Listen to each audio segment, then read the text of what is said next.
മുഹമ്മദ് റിയാസിന്റെ വീട്ടിലെ ഇഡി റെയ്ഡുമായി ബന്ധപ്പെട്ട ജോൺ ബ്രിട്ടാസിന്റെ ആരോപണം തള്ളി ശശി തരൂർ. അരവിന്ദ് കെജ്രിവാളിനോട് ചെയ്തതുപോലെ കോൺഗ്രസ് നേതൃത്വം പിണറായിയെ ഉന്നമിടാൻ ഇഡിയെ പ്രോത്സാഹിപ്പിച്ചു എന്ന ജോൺ ബ്രിട്ടാസിന്റെ ആരോപണം തള്ളി ശശി തരൂർ.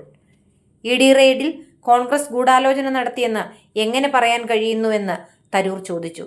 മാസപ്പടി കേസിൽ മുൻ മുഖ്യമന്ത്രിയും പ്രതിപക്ഷ നേതാവുമായ പിണറായി വിജയന്റെയും മരുമകൻ മുഹമ്മദ് റിയാസിന്റെയും വീട്ടിൽ ഇഡി സംഘം എത്തിയ റെയ്ഡ് ഗൂഢാലോചനയായിരുന്നു എന്നായിരുന്നു ജോൺ ബ്രിട്ടാസിന്റെ ആരോപണം.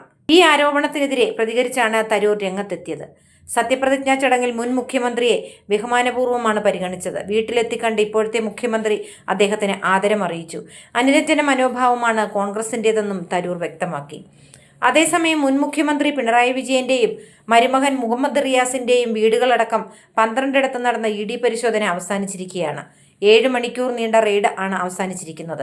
പരിശോധന കഴിഞ്ഞ ഇഡി ഉദ്യോഗസ്ഥർ പുറത്തേക്ക് ഇറങ്ങുമ്പോൾ കൂവി വിളിച്ച് CPM പ്രവർത്തകർ പ്രതിഷേധിച്ചു. മുഹമ്മദ് റിയാസിന്റെ വീടിന് മുന്നിൽ ഇഡി ഉദ്യോഗസ്ഥരുടെ വാഹനം തടഞ്ഞുവെച്ചും പ്രവർത്തകർ പ്രതിഷേധിച്ചു. രാവിലെ 6 മണിയോടെയാണ് ഇഡിയുടെ പരിശോധന ആരംഭിച്ചത്.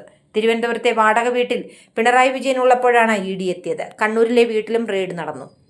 CMRL MD ശശിധരൻ കർത്തയുടെ വീട്ടിലും മുഖ്യമന്ത്രിയുടെ മരുമകൻ മുഹമ്മദ് റിയാസിന്റെ കോഴിക്കോട്ടെ വീട്ടിലും എൻഫോഴ്സ്മെന്റ് ഡയറക്ടറേറ്റ് പരിശോധന നടത്തി.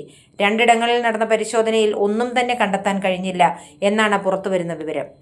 യാതൊരു രേഖകളും കണ്ണൂരിലെ പിണറായിയുടെ വീട്ടിൽ നിന്നും കൊണ്ടുപോകുന്നില്ല എന്ന് ഉദ്യോഗസ്ഥർ എഴുതി നൽകിയതായി MV ജയരാജൻ അറിയിച്ചു. അതേസമയം CMRL മാസപ്പടി കേസിൽ ED വീണ വിജയന്റെ മൊഴിയെടുക്കുകയും ചെയ്തു. തിരുവനന്തപുരത്തെ വീട്ടിൽ വെച്ചാണ് മൊഴിയെടുത്തത്. മാസപ്പടി കേസിൽ EDക്ക് അന്വേഷണം തുടരാമെന്ന് ഇന്നലെ ഹൈക്കോടതി ഉത്തരവിട്ടിരുന്നു. പിന്നാലെയായിരുന്നു EDയുടെ നടപടി.